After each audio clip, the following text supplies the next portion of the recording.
दुनिया में इस वक्त एक दौरा सबसे ज्यादा चर्चा में है। किम जोंग उन ने रूस जाकर तहलका मचा दिया है। पुतिन से मीटिंग के बाद किम जोंग उन ऐसी लोकेशन पर भी गए जहां पर अमेरिका की सैटेलाइट ने 24 घंटे नजर रखी और फिर जो बात सामने आई उसने बाइडेन को चौंका कर रख दिया।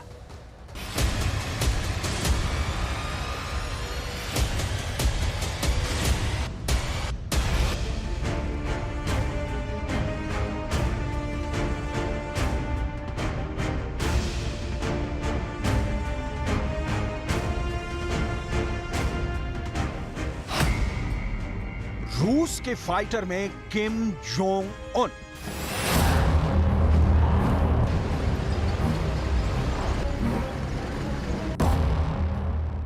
क्या राष्ट्रपति पुतिन और उत्तर कोरिया के सर्वोच्च नेता किम जोंग उन कुछ ऐसा करने जा रहे हैं जो अमेरिका समेत पूरी दुनिया का विनाश कर सकती है?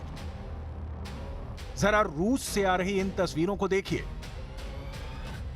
रूसी शहर कोमसोमोल्स्क-ऑन अमूर में रूस के फाइटर जेट प्लांट में किम रूस के सुखोई 35 और सुखोई 57 को ऐसे देख रहे हैं कि जैसे वो इन रूसी फाइटर जेट्स की मदद से अमेरिका पर हमला करने जा रहे हैं।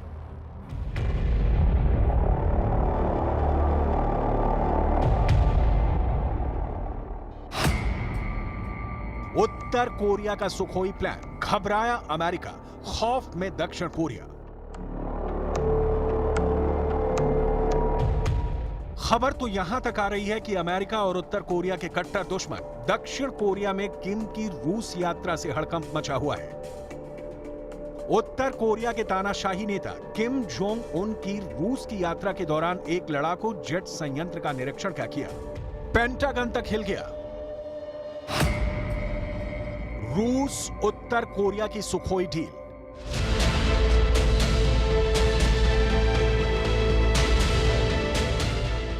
अमेरिका और उसके सहयोगियों में डर है कि अब यूक्रेन में रूस की सेना मजबूत हो सकती है और प्योंगयांग के मिसाइल कार्यक्रम को बढ़ावा मिल जाएगा। अमेरिका को यह भी डर है कि नॉर्थ कोरिया रूस को बेतहाशा हथियार दे सकता है। उत्तर कोरिया के नेता किम जोंग उन रूसी राष्ट्रपति व्लादिमीर पुतिन से मिले हैं। कहा जा रहा था इस मुलाकात में दोनों देश हथियारों की खरीद के किसी समझौते पर हस्ताक्षर कर सकते हैं।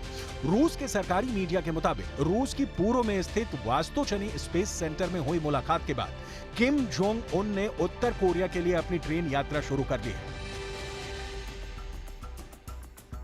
रूस में ट्रेन से शुरू हुआ किम का सफर सिर्फ 30 घंटे बाद ही रूस के फाइटर जेट तक जा पहुंचा है। समाचार एजेंसी रॉयटर्स के मुताबिक रूसी सरकार ने कहा कि उप प्रधानमंत्री डेनिस मंटूरोव के साथ किम ने गागारिन संयंत्र में असेंबली कार्यशालाओं का निरीक्षण किया, जहां सू-35 मल्टी रोल लड़ाकू विमान और सू-57 लड़ाकू विमान बनाए जाते हैं। रूस की सरकार ने कहा है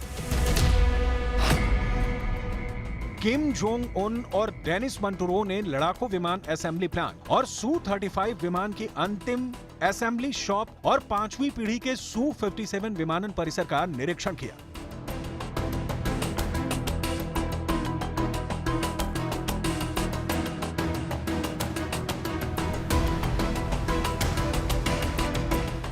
दुनिया को यह समझ में नहीं आ रहा कि आखिर किम जोंग उन रूस के फाइटर जेट में इतनी ज्यादा दिलचस्पी क्यों दिखा रहे हैं।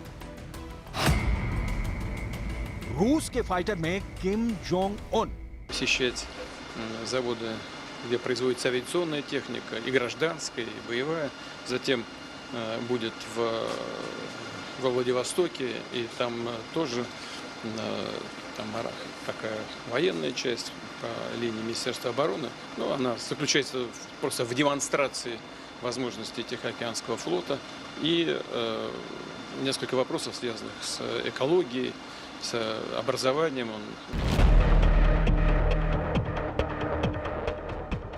हम आपको बता दें, रूसी राष्ट्रपति पुतिन ने संकेत दिए कि दोनों नेताओं के बीच सैन्य सहयोग की संभावनाओं पर चर्चा हुई है।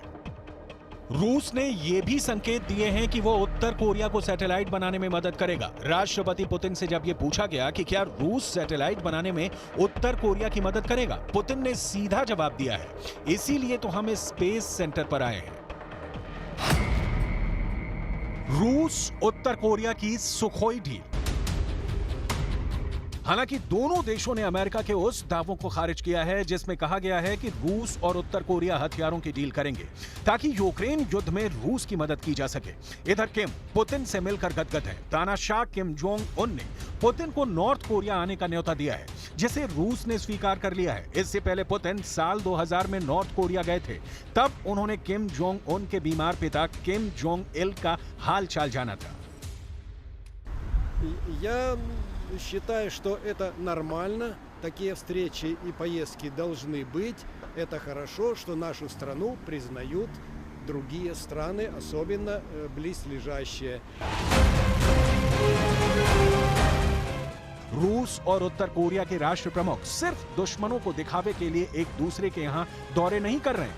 हकीकत में रूस यूक्रेन युद्ध के बाद रूस ये सोचने को मजबूर हो गया है कि अगर उत्तर कोरिया जैसे लड़ाकू देश का साथ नहीं लिया तो रूस को यूक्रेन युद्ध भारी पड़ सकता है। इसका सबूत हमें इस साल जुलाई 2023 में देखने को मिला था, जब रूस के रक्षा मंत्री सर्गेई शोइगु ने उत्तर कोरिया का दौरा किया था। जुलाई में एक रूसी प्रतिनिधिमंडल उत्तर कोरिया की यात्रा पर गया था। वहां रूस के रक्षा मंत्री सर्गेई शोइगु को उत्तर कोरिया ने अपनी इंटरकॉन्टिनेंटल बैलिस्टिक मिसाइल दिखाई थी। उत्तर कोरिया की परमाणु और मिसाइल ताकत देखकर रूस के रक्षा मंत्री भी हैरान रह गए थे। जुलाई में रूस के रक्षा मंत्री सर्गेई शोइगु का यह दौरा हर किसी को हैरान कर गया है। अब जरा ये भी जान लीजिए कि उत्तर कोरिया रूस की हथियारों से कैसे मदद कर सकता है या फिर कर रहा है। डिफेंस एक्सपर्ट्स और रिपोर्ट्स के दावों के मुताबिक रूस उत्तर कोरिया के साथ हथियारों की डील करना चाहता है, क्योंकि दोनों देशों के वेपन सिस्टम एक जैसे हैं। उत्तर कोरिया ने 1953 के बाद से कोई युद्ध नहीं लड़ा है, इसलिए माना जाता है कि उसके पास हथियारों का बड़ा जखीरा है। उत्तर कोरिया ने 2006 के बाद से अब तक 6 बार परमाणु परीक्षण भी किया है। उसके पास खतरनाक मिसाइलें हैं जो अमेरिका तक पहुंच सकती है। उत्तर कोरिया 1 घंटे में 10,000 इंसानों की जान ले सकता है। साल 2020 में अमेरिकी थिंक टैंक रैंड की एक रिपोर्ट आई थी। उसमें उत्तर कोरिया की आर्टिलरी यानी तोपों की ताकतों का अनुमान लगाया गया था। रिपोर्ट में कहा गया था कि उत्तर कोरिया के पास 6,000 से ज्यादा तोपें हैं। अगर एक साथ हजारों तोपें दाग दी गई तो घंटे भर में 10,000 से ज्यादा लोगों की मौत हो सकती है। रूस उत्तर कोरिया के बेशुमार तोपों को लेना चाहता है, क्योंकि रूस का तोपखाना सबसे ज्यादा नुकसान यूक्रेनी सेना का कर रहा है।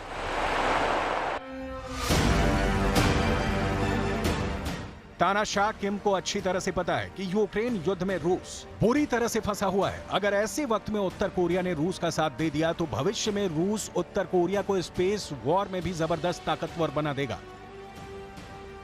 अगर ऐसा हुआ तो फिर नाटो, अमेरिका और दक्षिण कोरिया के लिए रूस और उत्तर कोरिया की फौजी दोस्ती बेहद घातक साबित हो सकती है। इस वक्त रूस की रुचि तोपखाने के गोले में है। रूसी मिलिट्री के जानकार वैलेरी अकीमेनको मानते हैं कि रूसी सेना आर्टिलरी को फौज का सबसे मजबूत हिस्सा मानती है। University of north Korean studies में प्रोफेसर किम डोम युक कहते हैं कि उत्तर कोरिया तोपखाने के गोलों के अलावा कारतूस और पुरानी मिसाइलें तक बेचने के लिए तैयार है। डिफेंस एक्सपर्ट्स के मुताबिक उत्तर कोरिया KN-25 जैसी अपनी नई और ताकतवर मिसाइलें भी रूस को दे सकता है। लेकिन यह भी सही है कि उत्तर कोरिया बहुत अधिक हथियार रूस के हवाले नहीं करना चाहेगा। अब देखना होगा कि अगर तानाशाह किम जोंग उन की रूस से सुखोई फाइटर जेट पर डील हो जाती है तो फिर उत्तर कोरिया रूस को कौन कौन से घातक हथियार देता है। लेकिन इतना तय है कि पुतिन और किम की मुलाकात ने अमेरिका और दक्षिण कोरिया के होश उड़ा दिए हैं। अमेरिका की टेंशन कम होने का नाम नहीं ले रही है। एक तरफ उत्तर कोरिया है तो दूसरी तरफ ईरान ने बहुत बड़ी मुश्किल खड़ी कर दी है।